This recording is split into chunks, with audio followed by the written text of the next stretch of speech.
हम पार्टी के मुखिया और केंद्रीय मंत्री जीतन राम मांझी ने एक बार फिर बयानबाजी में अपनी वीरता दिखाई है। जी हां, खबर बिहार से है, जहां केंद्रीय मंत्री जीतन राम मांझी का एक और विवादित बयान सामने आया है। केंद्रीय मंत्री जीतन राम मांझी ने वक्फ बिल, कॉमन स्कूलिंग सिस्टम और सीएम के पद को लेकर एक बड़ा बयान दिया है। आपको बता दें, बुधवार की देर रात दिल्ली से पटना पहुंचे केंद्रीय मंत्री जीतन राम मांझी ने चिराग पासवान पर बड़ा हमला बोलते हुए कहा कि बिहार में मुख्यमंत्री पद की कहीं से कोई वैकेंसी नहीं है और नीतीश कुमार जी का अगला मुख्यमंत्री बनना तय है। अगर कोई खुद को मुख्यमंत्री पद का दावेदार बताता है तो निश्चित रूप से उसका एनडीए से मोह भंग हो चुका है। छोड़ के बिहार अब जाएंगे। जो बिहार की राजनीति करें, इसमें कौन मना करता है उसको। लेकिन अगर वो सोचते होंगे कि यहाँ के चीफ मिनिस्ट्रियल पद के लिए हम बात करेंगे तो यहाँ कोई वैकेंसी है क्या।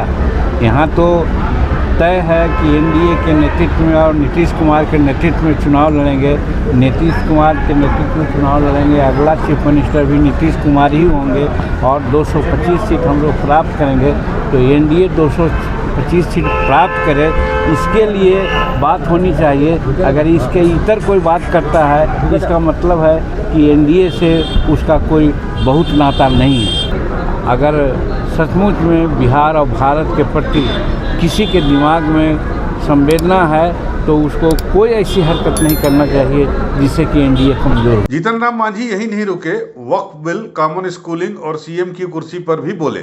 जीतन राम मांझी ने कहा कि नीतीश के प्रति वफादारी बनी हुई है। साथ ही साथ उन्होंने केंद्र सरकार पर वक्फ बिल को लेकर सवाल भी किए। गया के खुरखुरा में आयोजित एक नागरिक अभिनंदन कार्यक्रम में उन्होंने सीधे सीधे साफ शब्दों में कह दिया कि उन्हें या उनकी पार्टी को वक्फ बिल के उस प्रावधान पर आपत्ति है जिसमें गैर मुस्लिमों के एंट्री करने की बात है या उन्हें मेंबर बनाने की बात है। जब हिंदू मठों में गैर हिंदू नहीं हो सकते तो फिर मुस्लिम संस्थानों में गैर मुस्लिम कैसे मेंबर बन सकते हैं। गौरतलब है कि इस कार्यक्रम में मांझी ने वक्फ बिल पर खुलकर आपत्ति जताते हुए कहा कि हम इसके खिलाफ अंतिम सांस तक लड़ेंगे और अपनी सरकार से कहेंगे ये एक तरफा है, इसको संशोधित किया जाना चाहिए। यही नहीं, उन्होंने कॉमन स्कूलिंग सिस्टम पर भी सरकार की मंशा पर सवाल खड़े किए और कहा कि न तो पिछली सरकारों में हिम्मत थी और न ही मौजूदा सरकार में है। आखिर किससे डर लग रहा है?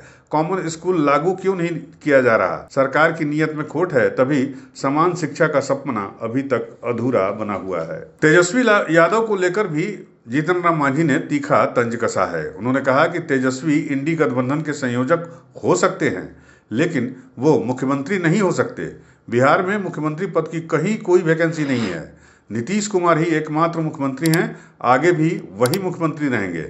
2025 में एनडीए उनकी अगुवाई में 225 सीट कर एक बार फिर से बिहार में सरकार बनाने जा रही है। यूपी न्यूज़ 9 के लिए गया से मनोज कुमार के साथ पटना से अमित कुमार वर्मा की रिपोर्ट।